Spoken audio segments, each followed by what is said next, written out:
जिल्हा परिषद पंचायत समिती निवडणूक 2026च्या रणधुमाळीत भातांगळी जिल्हा परिषद गटातून काँग्रेस पक्षाचे अधिकृत उमेदवार म्हणून सुनील पडिले यांची उमेदवारी जाहीर होताच राजकीय वातावरण तापले आहे। अनुभव बोलतो, काम दिसतं ही म्हण सुनील पडिले यांच्या राजकीय वाटचालीला तंतोतंत लागू पडते। सुनील पडिले यांनी उमेदवारी जाहीर करताना स्पष्ट शब्दांत सांगितले की नागरिकांच्या मूलभूत सुविधा पूर्ण करणे हाच त्यांचा प्रमुख अजेंडा असेल। रस्ते, पिण्याचे पाणी, वीज, आरोग्य आणि शिक्षण या अत्यावश्यक बाबींवर विशेष लक्ष दिले जाईल। विशेषतः शेतकऱ्यांच्या ज्वलंत प्रश्नांवर ठोस उपाययोजना राबविण्याचा निर्धार त्यांनी व्यक्त केला। ते म्हणाले, मागील उमेदवार मतदारसंघात फिरकलेच नाहीत। जे काही विकासकाम झाले ते काँग्रेसच्या कार्यकाळातच झाले। मी कोणताही गुत्तेदार नाही आणि गुत्तेदारी करायचीही नाही। मी फक्त आणि फक्त विकासाचा अजेंडा राबवणार आहे। जिथे नियत साफ तिथे काम आपोआप झळकतं, असेही त्यांनी ठामपणे नमूद केले। सुनील पडिले यांना दांडगा प्रशासकीय व सामाजिक अनुभव आहे। वर्षानुवर्षे त्यांनी जनतेच्या सुखदुःखात सहभाग घेतला असून मतदारांशी त्यांची जुडलेली नाळ हीच त्यांची खरी ताकद आहे। त्यामुळेच जनतेच्या मनात घर केलेला नेता अशी ओळख त्यांना मिळाली आहे। भातांगळी गण हा लोकनेते स्वर्गीय विलासराव देशमुख यांचा गड मानला जातो। या मतदारसंघात आजही काँग्रेस पक्षाबद्दल आपुलकी असून मतदार काँग्रेसच्या पाठीशी खंबीरपणे उभे आहेत, असा विश्वास सुनील पडिले यांनी व्यक्त केला। माणूस मोठा नाही, त्याचं काम मोठं असतं, या उक्तीप्रमाणे विकासाच्या मुद्द्यावर जनता आपल्याला निश्चितच साथ देईल, असा ठाम विश्वास त्यांनी बोलून दाखवला।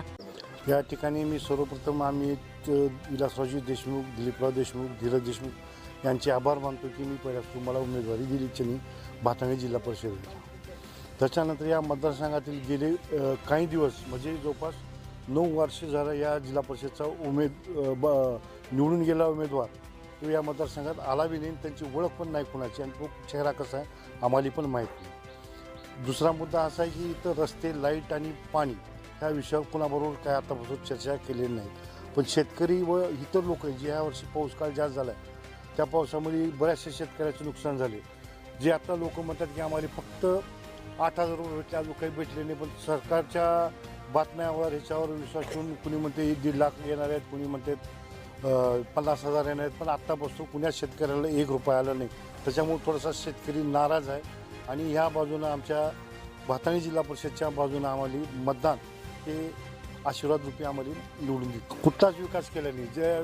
ज्यावेळेस माझे चुलते भातांगळी जिल्हा परिषद सदस्य होते त्या टायमाला भातांगळी ते भाडगाव या रस्त्याचं त्यांनी डांबरीकरण करून दिलं। तेव्हापासून आत्तापासून जे जिल्हा परिषदचे मेंबर निवडून गेले, आमदार निवडून गेले, आत्तापासून त्या रोडवर 1 रुपयाचाही दगड कुणी टाकला नाही आणि ते खड्डेमय रस्ता आहे।